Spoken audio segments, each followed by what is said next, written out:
ආයිබෝවන් අද මම ඔයගොල්ලන්ත් එක්ක සාකච්ඡා කරන්න හදන්නේ කොළඹ කොටස් වෙළඳපොළ පිළිබඳව.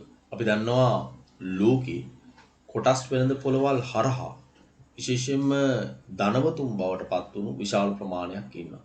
නිසා විශේෂයෙන්ම පුද්ගලයෙක් විදියට ඔබේ ආයෝජන දැනුම වර්ධනය කර ගැනීම තුළින් දීර්ඝකාලීනව මූල්‍ය ස්වාධීනත්වයක් සහ ස්ථාවරත්වයක් ඇති කර ගැනීමට ඒ හේතුවක් වෙනවා. ඒ නිසා විශේෂයෙන්ම මෙම YouTube නාලිකාව හරහා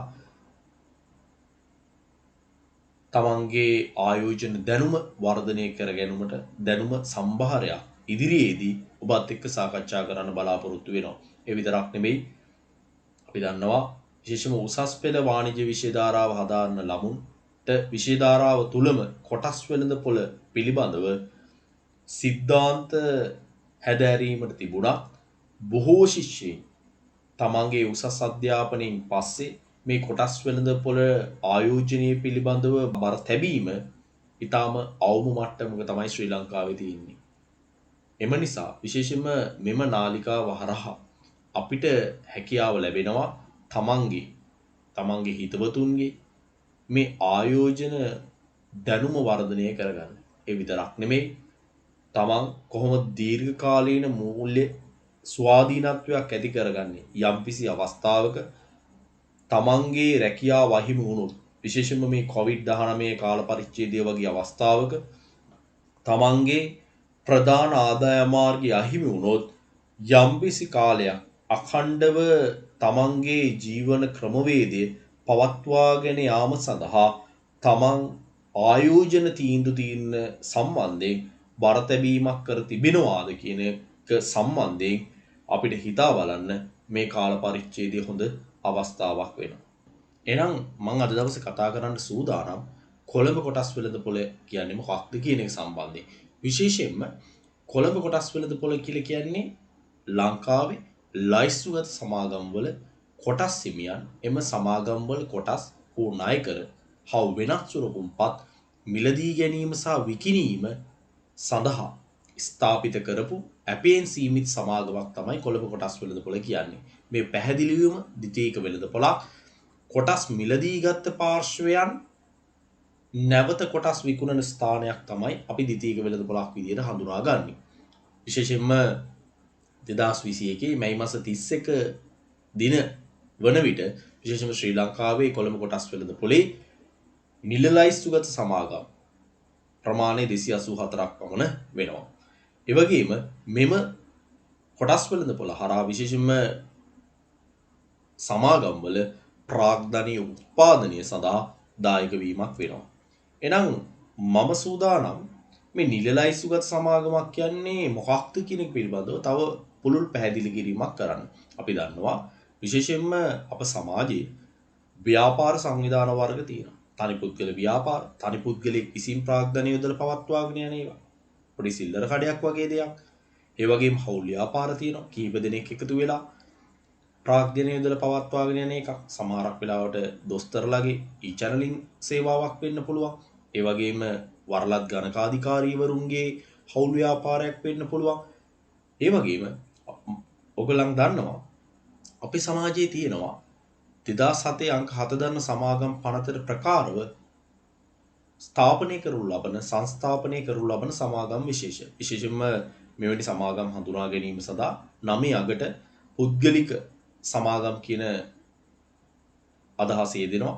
ඒ වගේම පොදු සමාගම් කියන අදහස යෙදෙනවා. එහෙනම් සමාගම් විශේෂයෙන්ම මෙන්න මේ පුද්ගලික සමාගම් හෝ පොදු සමාගම් අපිට විශේෂයෙන්ම මේ සමාගම් ගණයට ගණනය කරන්න පුළුවන් තවත් සමාගම් වර්ග තියෙනවා. නමුත් මූලිකවම අපිට දකින්න පුළුවන් නිරන්තරයෙන් දකින්න පුළුවන් සමාගම් වර්ග දෙකක් තමයි මම ඔය කතා කරේ. ඒතකොට මේ අපි සමාජයේ තියෙන මේ පොදු සමාගම් වලින් කොළඹ කොටස් වෙළඳපොළේ කොටස් විකිණීම සඳහා අවසර ලබාගෙන තමන්ගේ කොටස් වූ ණය කර ප්‍රසිද්ධියේ මහජනයා වෙත විකුණනු ලබන මහජනයා අතර සංසරණය වෙන ස්ථානයක් තමයි අපි කොළඹ කොටස් වෙළඳපොළ කියන්නේ. මෙන්න මේ හුවමාරුව සඳහා අවසර ලබාගත් සමාගම් තමයි අපි නිලයිසුගත සමාගම් විදියට හඳුනාගන්නේ. අපි බලමු මේ කොටසක් කියන්නේ මොකක්ද? කෙනෙක්ට ප්‍රශ්නයක් වෙන්න පුළුවන් මොකක්ද මේ කොටසක් කියලා කියන්නේ. අපි දන්නවා මේ කොටසක් කියලා කියන්නේ විශේෂයෙන්ම සමාගමකට අවශ්‍ය ව්‍යාපාර කටයුතු අපි දන්නවා ඕනම ව්‍යාපාරයක් පවත්වාගෙන යන්නේ යම්කිසි මූලික ප්‍රාග්ධනයක් අවශ්‍ය වෙනවා. එහෙනම් මෙන්න මේ ව්‍යාපාරයක් පවත්වාගෙන යන්න අවශ්‍ය වෙන මූලික ප්‍රාග්ධනය සමාන කොටස් වලට බෙදුවට පස්සේ මේ සමාන එක කොටසක් අපිට හඳුනා ගන්න පුළුවන් කොටසක් විදියට. මම මෙතන උදාහරණයක් විදියට නැත්නම් ෆොටෝ එකක් මම දාලා තියෙනවා. පිට්සා එකක ෆොටෝ එකක්. මේක සමාන කැබලි 6කට බෙදලා තියෙනවා. මේකේ එක කොටසක් එක පංගුවක් අපිට කොටසක් විදියට හඳුනා ගන්න පුළුවන්. ඒ වගේ තමයි සමාගමක සමස්ත ප්‍රාග්ධනයෙන් සමාන පංගු වලට බෙදුවට පස්සේ ඉන් එක් සමාන පංගුවක් අපි හඳුනා ගන්නවා කොටසක් විදියට. කොටස් පිළිබඳව පුළුල් සාකච්ඡාවක් මම ඉදිරියේදී කරන්න බලාපොරොත්තු වෙනවා. මේ කොටස් සඳහා මම උදාහරණයක් මේ විදියට අරගෙන තියෙනවා. සමාගමේ ආරම්භක ප්‍රාග්ධනයේ තියෙනවා රුපියල් ලක්ෂයක්. රුපියල් ලක්ෂයක් ආරම්භක ප්‍රාග්ධනයේ ව්‍යාපාරය පවත්වාගෙන යාම සඳහා විශේෂයෙන්ම කොටස්කරුවන් විසින් යොදවපු ප්‍රාග්ධනයේ තියෙනවා රුපියල් ලක්ෂයක්. ඒ සමාන පංගු 10000කට බෙදුවොත් එහෙම එක් පංගුවක් තමයි අපි කොටසක් කියලා කියන්නේ. එම අවස්ථාවේදී කොටසක මිල ප්‍රතිස්ථාව යම්කිසි කෙනෙක් ඇහුවොත් එහෙම මෙන්න මේ ප්‍රාග්ධනීය ලක්ෂ්‍ය අපිට සමාන පංගු 10000කට බෙදුවට පස්සේ අපිට ලැබෙනවා කොටසක ප්‍රතිස්ථාව රුපියල් 10ක් විදියට. ඒක මේ විදියට සූත්‍රයක් ආකාරයෙන් ගණනය කරන්න පුළුවන්. ප්‍රාග්ධනය කොටස් ප්‍රමාණයෙන් බෙදුවට පස්සේ කොටසක මිල ප්‍රතිස්ථාව රුපියල් 10ක් ලෙස ලැබෙනවා. ඒ වගේම යම්කිසි අවස්ථාවක කොටස් ප්‍රමාණය ගණනය කරගන්න අවශ්‍ය නම් සමාගමක ප්‍රාග්ධනය කොටස් මිලෙන් බෙදුවට පස්සේ කොටසක මිලෙන් බෙදුවට පස්සේ අන්න අපිට කොටස් ප්‍රමාණය ලබා ගන්න පුළුවන්. එතකොට ඊටාම වැදගත් මේ කොටසක් කරහා Tamanට ලැබෙන අයිතියක් සුවිශේෂී අයිතියක්. අපි දන්නවා අපි සමහරක් වෙලාවට දුප්පත් මිනිස්සෙක් ඉන්න පුළුවන්. අපි මෙන්න මේ සෑම කෙනෙක්ටම අවස්ථාව තියෙනවා විශාල සමාගමක යම්කිසි අයිතිකාරයෙක් බවට කොටස්කාරයෙක් බවට පත් වෙන්න. මේක තමයි කොටසක් කියලා කියන්නේ. එහෙනම් සමාන පංගුවක උරුමයක් ලබාගෙන ඒ උරුමය හරහා සමාගමකට අයිතිවාසිකමක් කිවීමේ හැකියාවක් ලැබෙනවා විශේෂයෙන්ම කොටස් මිලදී ගැනීමක් හරහා. එතකොට ඒ සඳහා තමයි විශේෂයෙන්ම කොටස් වෙළඳපොළ අවකාශ සලසා දීලා තියෙන්නේ Tamanට මේ කොටස්වල ආයෝජනය කිරීම සඳහා. අපි ඉදිරියෙන් බලමු කොටස්වල මිල ඉහළ යන්න හේතු වෙන සාධක කොයි විදිහටද අපි කොටස් වෙළඳපොළට ප්‍රවේශ වෙනකොට සලකා බලන්න ඕන සාධක. මේ දේවල් අපි ඉදිරියේදී සාකච්ඡා කරනවා. මෙතනදී මට අවශ්‍ය වෙන්නේ කොටස් සම්බන්ධයෙන් කොටස් වෙළඳපොළ සම්බන්ධයෙන් මූලික දැනුමක් ඔබ වෙත අරගෙන එන්න. කොටසක් මිලදී ගත හැක්කේ කෙසේද? අපිට විශේෂයෙන්ම කොටස් මිලදී ගන්න පුළුවන් ප්‍රධාන ආකාර අපිට දෙකක් හඳුනා ගන්න පුළුවන්. එකක් තමයි ප්‍රාථමික වෙළඳපොළ තත්වයක් තුලින් ප්‍රයිමරි ෂෙයා මාකට් කියලා අපි හඳුනා ගන්නවා. ප්‍රාථමික අවස්ථාවක්. ප්‍රාථමික අවස්ථාවක් කියලා කියන්නේ විශේෂයෙන්ම සමාගමක් යම්කිසි සමාගමක් ප්‍රථම වතාවට කොටස් නිකුත් කිරීමක් හෝ දැනට කොටස් නිකුත් කරලා තියෙන සමාගමක් තමන්ගේ කොටස් ප්‍රාග්ධනය තවදුරටත් පුළුල් කිරීම සඳහා කොටස් නිකුත් කරනවා නම් අපි එවැනි අවස්ථාවක් ප්‍රාථමික නිකුතුවක් විදියට හඳුනා ගන්නවා. මෙන්න මේ ප්‍රාථමික නිකුතුවේදී අපිට විශාල වශයෙන්ම මේ කොටස්කරුවන් විදියට ආයෝජකයින් විදියට ගොඩක් වැදගත් වෙන්නේ මේ මූලික ප්‍රසිද්ධ නිකුතුවක්. සමාගම් විශේෂයෙන්ම කොටස් වෙළඳපොලේ නිල්ලයිසුගත සමාගමක් වෙත ලියාපදිංචි වෙලා සමාගම් වෙනවා තමන්ගේ කොටස් විකුණ ගන්න කොටස් වෙළඳපොළට පැමිණෙනවා. මේ කොටස් වෙළඳපොළට පැමිණෙන්න අවශ්‍ය මුලින්ම තමන්ගේ කොටස් ප්‍රමාණයක් විකුණ ගන්න අවශ්‍යයි. ඒ නිසා ඔවුන් මොකද කරන්නේ? විශේෂයෙන්ම යම්කිසි ප්‍රචාරණයක් කරහා ප්‍රසිද්ධ ප්‍රචාරණයක් කරහා විශේෂයෙන්ම මහජනයාට කොටස් මිලදී ගන්න කියලා යම්කිසි ඉල්ලීමක් කරනවා. එතකොට මහජනතාව විදියට අපිට හැකියාව තියෙනවා ඍජුවම මේ සමාගම් වලින් කොටස් අයදුම් කරලා ලබා ගන්න කොටස් වෙළඳපොළ හරහා නෙවෙයි සමාගමට ඍජුවම අයදුම් පත්‍රයක් ඉදිරිපත් කරලා කොටස් ලබා ගන්න පුළුවන්. මේ අවස්ථාව වඩා දැකිය හැකි අවස්ථාවක් විදිහට අපිට හඳුනා ගන්න පුළුවන් මෑත කාලේ සමාගම් කිහිපයක්ම කොටස් වෙළඳපොළට මේ විදිහට ඉනිෂියල් පබ්ලික් ඔෆර් එකක් හරහා ලියාපදිංචි වුණා. එතකොට ඒ හරහා අපිට කොටස් මිලදී ගන්න පුළුවන්. ඒ වගේම ප්‍රඥත ප්‍රසිද්ධ නිකුතුවකුත් තියෙනවා. දැනට කොටස් වෙළඳපොලේ ගනුදෙනු කරන සමාගම් අපි හිතමු මේ වෙනකොට කොටස් වෙළඳපොලට විකුල්ලා තියෙන්නේ නිකුත් කරලා තියෙන්නේ 30ක වගේ කොටස් ප්‍රමාණයක්. ඒකෙන් යම්කිසි ප්‍රමාණයක් නැවත මහජනතාවට නිකුත් කිරීමක් කරනවා නම් 10ක් 15ක් 20ක් වෙන්න පුළුවන්. අන්න අපි හඳුනා ගන්නවා පරිණත ප්‍රසිද්ධ නිකුතුවක් විදියට. එතකොට කොටස් මිලදී ගත හැක්කේ කෙසේද කියන කාරණාව ඇතුළතදීම අපිට තව හඳුනා ගන්න පුළුවන් මේ ආයෝජකයෙක්ට කොටස් මිලදී ගන්න පුළුවන් එහෙනම් මූලික ප්‍රසිද්ධ නිකුතුවක් තුලින් ඍජුවම සමාගමට ඉල්ලුම් පත්‍රයක් දාලා ඒ හරහා බාන් විශේෂම කොටස් මිලදී ගන්න පුළුවන්.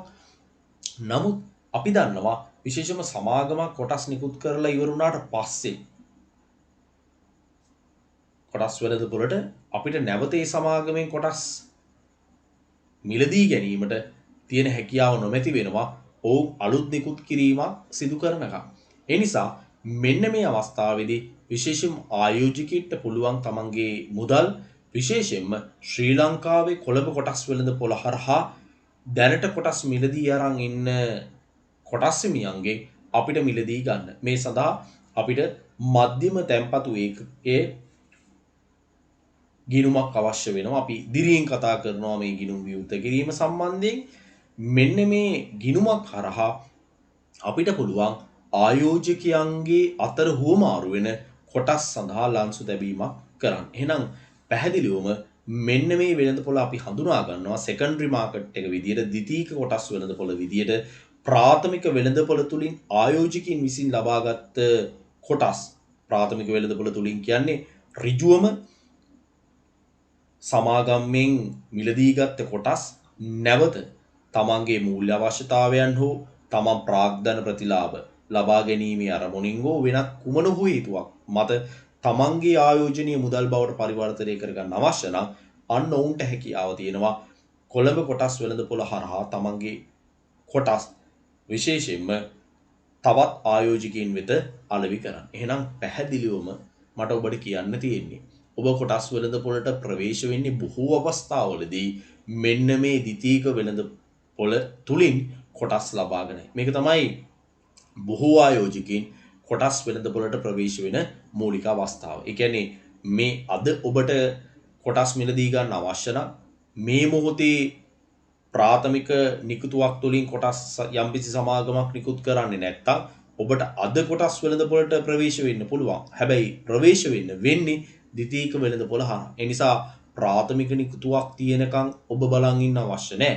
එහෙනම් ද්විතීයික වෙළඳපොළක් තුලින් ඔබට කොටස් වෙළඳපොළට ප්‍රවේශ වෙන්න පුළුවන්. අපි දන්නවා කොටස් වෙළඳපොළට ප්‍රවේශ වීම සඳහා තිබිය යුතු මූලික සුදුසුකම් සහ ඒ අදාළ ක්‍රමවේදයන් ඉදිරියේදී මම සාකච්ඡා කරන්න බලාපොරොත්තු වෙනවා. ඊටම පැහැදිලි ආයෝජකයෙක්ට කොටස් වෙළඳපොළට ප්‍රවේශ වෙන්න පුළුවන් ප්‍රධාන අවස්ථා දෙකක් අපි සාකච්ඡා කරා.